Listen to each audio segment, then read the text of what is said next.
We were a few years ago now working on a musical show, a rock musical show called Return to the Forbidden Planet, and we just all worked really well together. It was just really natural, and we sort of found that we shared the same sort of musical interests.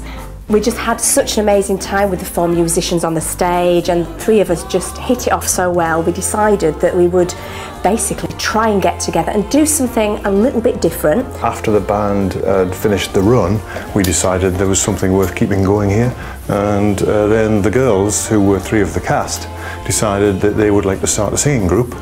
Originally the idea actually was to record backing tracks so they could then use them to go and perform in small venues. But when we got together and tried it, we thought, well, this is good enough to make it as a band. So we decided to keep it going as a band, and here we are now. We originally felt that the idea of the Andrews sisters' music and what they'd accomplished was so popular and so enjoyable that it would be nice to kind of echo that in what we did, but not only just in the music that they produced, but in modern, up-to-date songs with an Andrews sisters feel. Sitting here eating my heart out, baby, waiting for some lover to call. I dialed about 1,000 numbers lately, almost dragged the phone off the wall. Looking for some hot stuff, baby, this evening. I need some hot stuff, baby, tonight. I want some hot stuff, baby, this evening. Gotta have some hot stuff, gonna have some love tonight. When we first got together, we rehearsed for about 3 months or so and then started playing gigs, mostly in pubs. But we very soon got the opportunity to take part in a series of charity concerts at theatres across the northeast. One of them was the Sage in Gateshead, where the band played a couple of songs and the girls got to sing with a military band. As a result of that appearance, we were invited back to the Sage to perform an hour-long concert. And we decided to put together a show which would feature the girls' acting and dancing skills as well as their vocal talents. The idea for that was to try and get across the history of some of the songs rather than just playing song, small break, song, small break. The idea was to try and produce something in the way of an actual show with some speech, some audio-visual material, and also, of course, the music as well.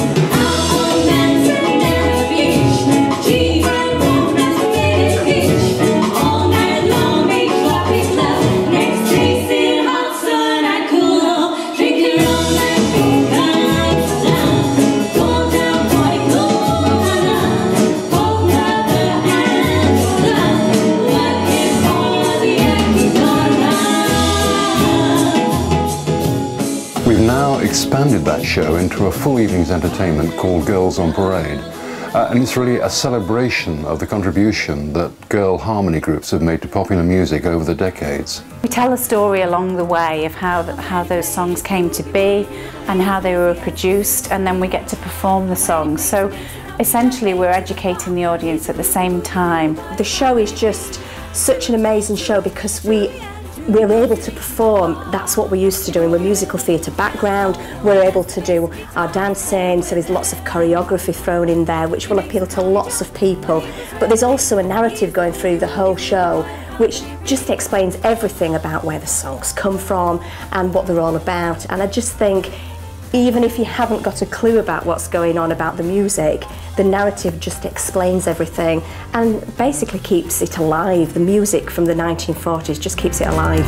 He puts the boys to sleep with Boogie every night and wakes them up the same way in the early bright. They clap their hands and stamp their feet because they know how he plays when someone gives him the beat. He really breaks it up when he plays reveille. He is a boogie woogie to the wild company beat. A lot of this music is done by big bands, or was done originally by big bands. And we have the problem that we have to try and squeeze that big band sound into 4 musicians. And that can be sometimes quite taxing. The musicians are just amazing, and they just seem to bring us on, able to gel so well together. And they're just individually amazing musicians, and having the acoustic sound that we seem to get just makes it that little bit different. We try to write instrumental arrangements which are just that little bit different so that we can get a distinctive sound. And when it comes to rehearsing the vocal arrangements, then we're very lucky to have Heidi, who's got an excellent ear for harmony. She's just absolutely amazing. She sits with us, breaks it down. She knows exactly what suits each other's voices, and somehow we've managed to get somebody who's got a soprano voice, somebody in the middle and somebody low down, and it works a treat.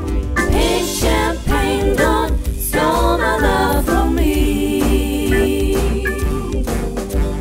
Hey, champagne, don't stole my love from me. Hey, champagne, where can my baby be? I'm talking about. We particularly like performing Girls on Parade in small theatres and village halls, where you get a really intimate atmosphere, and we find we get the audience clapping along and joining in with the songs that they know. Shake like a sister cake, shake like a bowl of jelly on a plate. My mama wanted to know last night.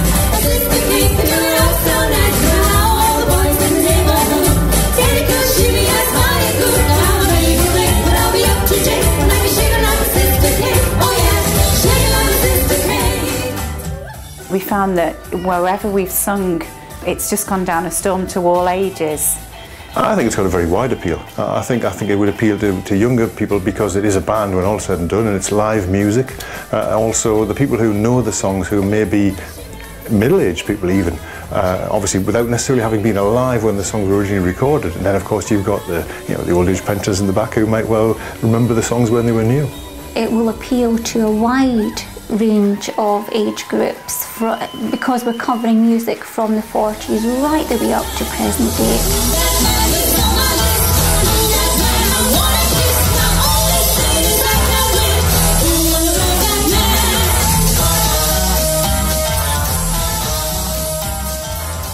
We've all put a great deal of work into putting Girls on Parade together, but it's been great fun, and at the end of the day, it really is all worth it when an audience really seems to appreciate it.